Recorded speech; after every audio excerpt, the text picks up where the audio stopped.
Lihatlah pohon ini. Di mata sebagian orang, ini hanyalah biomasa, potensi kayu yang bernilai jutaan. Tapi di mata masyarakat lokal, pohon ini memiliki penghuni. Ia suci, keramat, dan tak tersentuh. Di tengah gempuran modernisasi dan ancaman deforestasi, ternyata ada satu benteng pertahanan terakhir yang tak menggunakan palang besi atau aturan hukum. Ia menggunakan sesajen, mantra, dan rasa takut. Benarkah kepercayaan mistis ini secara tak terduga menjadi solusi konservasi alam yang paling efektif? Hari ini, kita akan membongkar rahasia kearifan lokal yang hilang ini. Mari kita lihat dari dua sudut pandang. Di satu sisi, ada penebang liar. Bagi mereka, pohon adalah uang tunai. Hukum, denda, atau bahkan penjara seringkali tidak cukup menghentikan mereka, apalagi di daerah terpencil.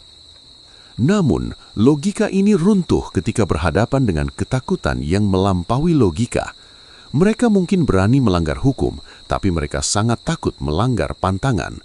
Satu tetes darah si penunggu pohon konon bisa membawa malapetaka seumur hidup, bahkan kematian keluarga. Inilah fungsi pertama sesajen, bukan sebagai persembahan murni, melainkan sebagai peringatan yang kasat mata bahwa pohon ini telah diikat secara spiritual di luar yurisdiksi manusia. Para peneliti dan sosiolog menemukan fakta menarik. Di banyak desa di Jawa, Bali hingga Kalimantan, wilayah hutan yang paling lestari bukanlah yang dijaga ketat oleh polisi hutan, melainkan hutan yang dianggap hutan larangan atau terdapat pohon-pohon keramat.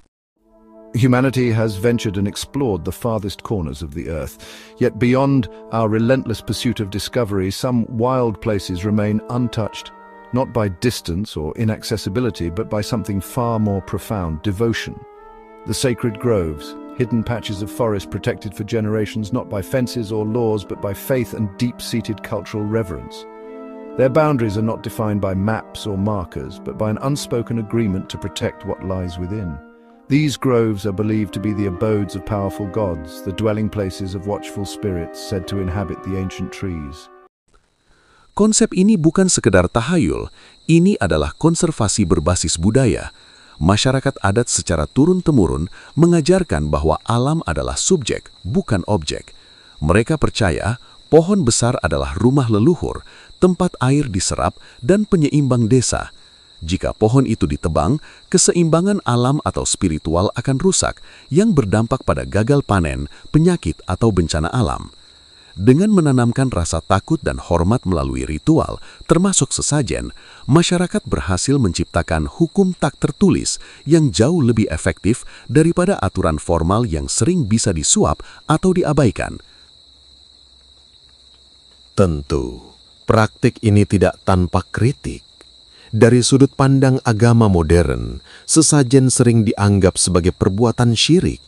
Dan secara lingkungan, ritual tertentu terkadang meninggalkan sampah. Jemaah ingat, sesajen itu syirik besar, jemaah.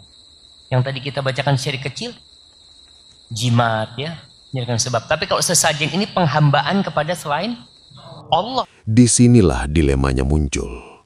Kita ingin hutan lestari, tapi apakah kita rela melestarikan budaya yang dianggap bertentangan dengan keyakinan kita? Atau bisakah kita mengambil esensi intinya, yaitu menumbuhkan rasa hormat mendalam terhadap alam tanpa harus mengadopsi ritualnya? Pada akhirnya, pohon keramat dengan sesajennya adalah pengingat bahwa konservasi tidak selalu harus datang dari buku-buku ilmiah atau undang-undang negara. Kadang, solusi terbaik datang dari memori kolektif dan rasa hormat nenek moyang kita. Jadi, apakah sesajen benar-benar melindungi hutan dari penebangan liar? Secara spiritual, iya. Secara psikologis, iya. Dan secara faktual, daerah-daerah itu terbukti lebih hijau. Bagaimana menurut Anda? Haruskah kita lestarikan kepercayaan lokal ini demi menyelamatkan alam kita? Berikan pendapat kritis dan logis Anda di kolom komentar di bawah ini.